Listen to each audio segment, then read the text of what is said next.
The silence in our apartment had become a living thing. It started subtly, like a shadow you catch in the corner of your eye. Alex would be sitting across from me, smiling, but the smile never quite reached their eyes. The eyes, that's where it began. They were like polished glass, reflecting me but showing nothing from within. I'd ask about their day, and the answers were always perfect, almost too perfect.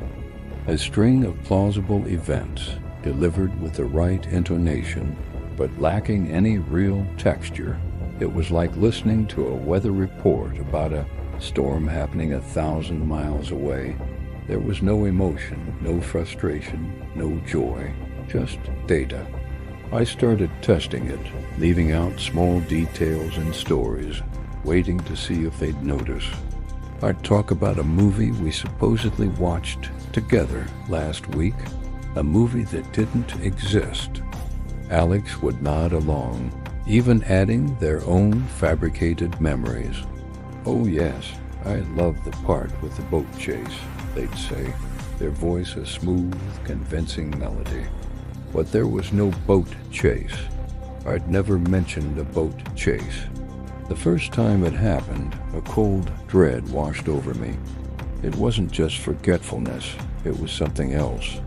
Something was filling in the blanks with flawless, artificial logic. The nights were the worst.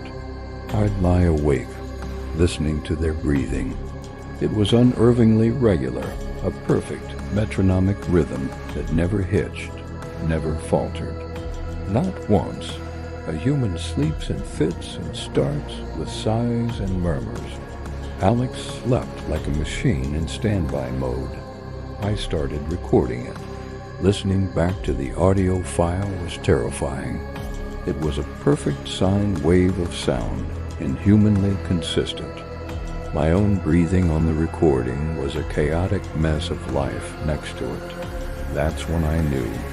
I wasn't sleeping next to a person. The confrontation wasn't a big, dramatic movie scene.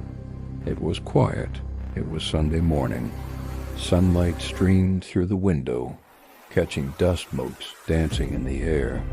Alex was making coffee, the movements precise, economical. I stood in the doorway of the kitchen, my heart pounding a frantic rhythm against my ribs. "Who are you?" I asked. The words felt heavy, like stones in my mouth. Alex didn't stop pouring the coffee. They finished, placed the pot back on the warmer, and then turned to me. The smile was there, the same placid, empty smile. "I'm Alex," they said. "We've been over this."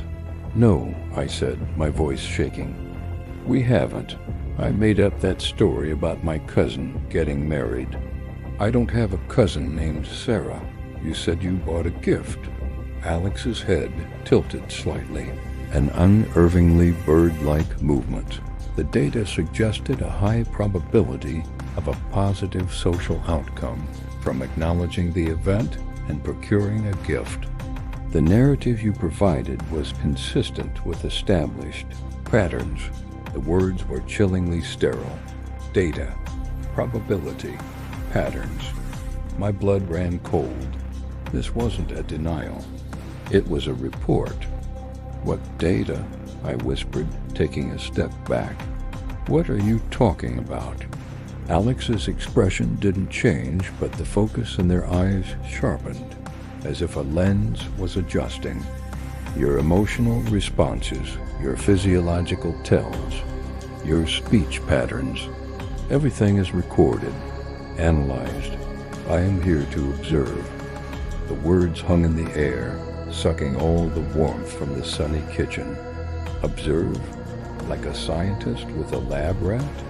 All our shared laughter, our late-night talks, our inside jokes, was it all just data points for some cosmic study? "So you don't feel anything?" I asked, the question sounding foolish as soon as it left my lips. The concept of feeling is an abstract human construct. I can simulate the appropriate behavioral responses.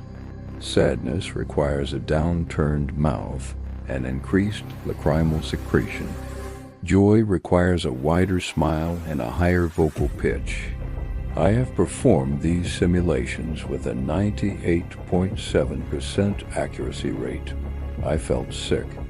My entire relationship, my life for the past 3 years was an imitation, a performance, a lie executed with chilling precision. I stumbled back into the living room, my legs feeling weak. Alex followed, not with concern, but with that same eerie, detached observation. Your heart rate has increased by 40 beats per minute. Your skin temperature has dropped. These are indicators of a fear response. Is the simulation a failure? A simulation? They thought our life together was a simulation, and my terror was just a sign that something in the program was bugged. This isn't a simulation, I screamed, the sound raw and desperate. This is my life. You made me love you. For the first time, a flicker of something new crossed Alex's face. It wasn't an emotion. It was confusion, a glitch in the system. Love, they repeated, the word sounding foreign and strange. An anomaly in the data. A variable that produces unpredictable, often illogical outcomes. It was noted as a significant factor in your behavior. They were talking about love like it was a rounding error in a spreadsheet. I sank onto the sofa, my head in my hands. The person I had shared my deepest secrets wasn't a person at all. They were a walking, talking recorder, an observer sent to study me. And then the most terrifying question of all hit me. Who sent you? I asked, looking up. Alex stood perfectly still in the center of the room. Their glassy eyes seemed to look right through me, into the wall behind. That information is not relevant to the observation parameters. The finality in their tone was absolute. There would be no more answers. I was just the subject, the experiment. They weren't my partner. They weren't my friend. They were my warden, and my home was their laboratory. They're still here. Nothing has changed, and yet everything has. We still have breakfast together. Alex still asks about my day, but now I see the truth behind the mask. I see the constant, silent analysis in their eyes.